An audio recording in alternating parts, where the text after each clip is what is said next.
Hello and welcome to the second part of this How to Boost the Atmosphere of a Night Scene video tutorial. In the last part we pulled together all of the images that we're going to use in our project, and now we're going to start blending those together.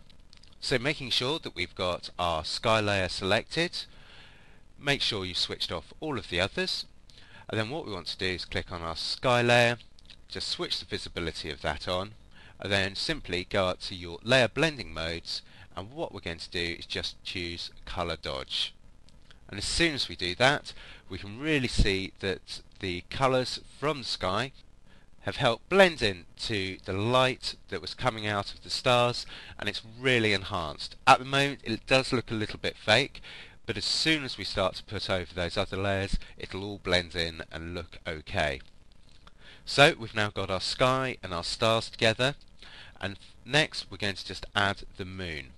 So here's our moon, just switch the visibility of that on, select our move tool, we're going to move that up to the top left hand corner, and then we're going to select our blending modes and change our blending mode to lighten.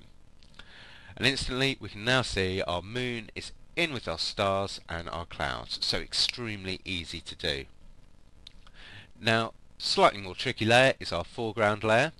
So if I first of all switch that on, so what we want to do now is just to select the sky, and at the moment the contrast between the sky and the trees isn't too great. So what we're going to do is use a little levels trick just to make a better selection. So drag your foreground layer up into your new layers palette, and you'll create a copy of that layer. Now go Control or Apple L just to open up your levels, and what we want to do is just to adjust our levels to increase the contrast difference between the trees and the background. Now we're not too bothered about these trees which are sticking up over the bandstand itself. We're going to remove those a little later.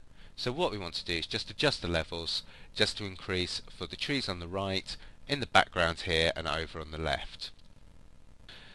So to do that, first of all we're going to just adjust our mid-tone slider, and you can suddenly see the edges of these trees in the background are really starting to come out.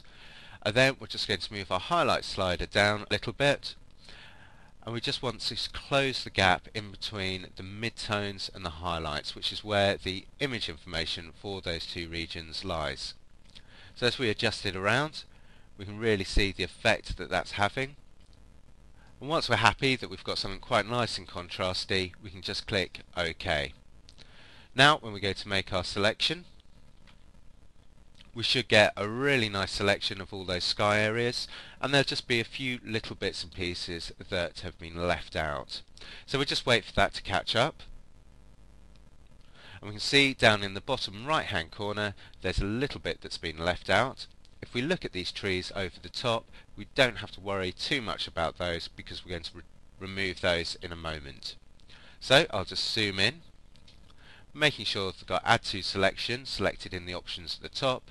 I'm just going to reduce the brush size using the square bracket tools, and just add those little bits and pieces to my selection. Okay. So there we have our sky selected. Now I just want to refine the edge. I don't want to smooth it, but I do want a slight feather of 0.5, and I also want to expand our selection just to help avoid any haloing that goes on. So I've increased or expanded the selection by +1. So happy with that, I'll click OK.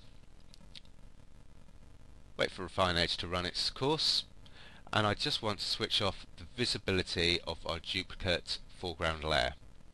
So there we go, we now have our running ants going all the way around our selected area, and what I want to do now is to create a levels adjustment layer. So I go down to levels, just click OK, and we can actually see the mask has appeared just there. Now I want to drag that below my foreground layer. Holding down Alt, I just want to clip that to the layer itself, and at the moment you can see all of the area that has been masked out by that. Now to invert our mask so it removes the sky rather than the foreground, make sure you've clicked into your levels layer mask, hold down Control, hit I, and that'll invert the selection. So there we have the start of our composite image, and you can see it's actually already pretty close to the final result that we're after. The next few stages are basically just cleaning up, and we'll do those in the next part once you've made your mask, inverted it, and we're ready to go on to the final stages.